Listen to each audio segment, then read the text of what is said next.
Matt O'Connor, the Leicester head coach, wants rugby union's authorities to be held to account after Manu Tuilagi's citing for a dangerous tackle was dismissed, leaving the centre free to continue his comeback from injury. Tuilagi pleaded not guilty at his hearing on Wednesday, with the disciplinary panel ruling that while the tackle on Munster's Chris Cleat was reckless, it did not warrant a red card.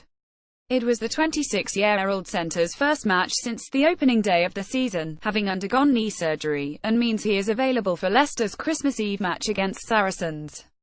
It also boosts his chances of stringing together a run of games before Eddie Jones names his England squad for the Six Nations.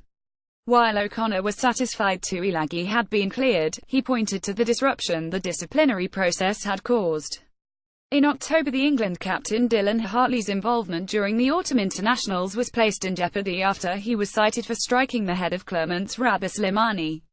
That was also dismissed, and Northampton swiftly issued a statement with the now former director of rugby, Jim Malinder, saying citings like this to beg the question of whether Dylan is being singled out for what has happened in the past rather than being judged solely on the game.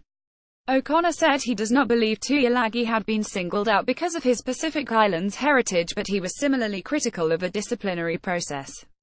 Everyone involved in the game has to be a little bit more accountable for the actions they take, he said. The players and the coaches are certainly accountable, and we're just like the rest of rugby to be just as accountable, the citing commissioners. It's caused unnecessary disruption. It's what it does to Manu in the state that helps in. He comes back and plays the game physically and legally.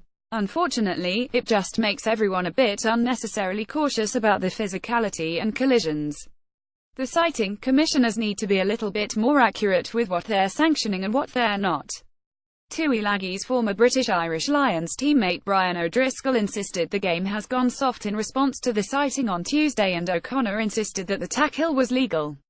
He won't miss any rugby, so that's incredibly pleasing, O'Connor said. The sanction has to be a red card offence, and from our perspective there was no red card offence. There was no malars, there was no intent to hurt the bloke. It was a very legitimate tackle. It's a reaction to the broader community around health and safety and player welfare. Tuilagi has managed only 17 minutes of game time for England under Jones, and last started a test in June 2014 because of his long list of injury problems. He made only 7 Leicester appearances last term, but, after coming through 80 minutes against Munster, O'Connor was optimistic of swift improvements.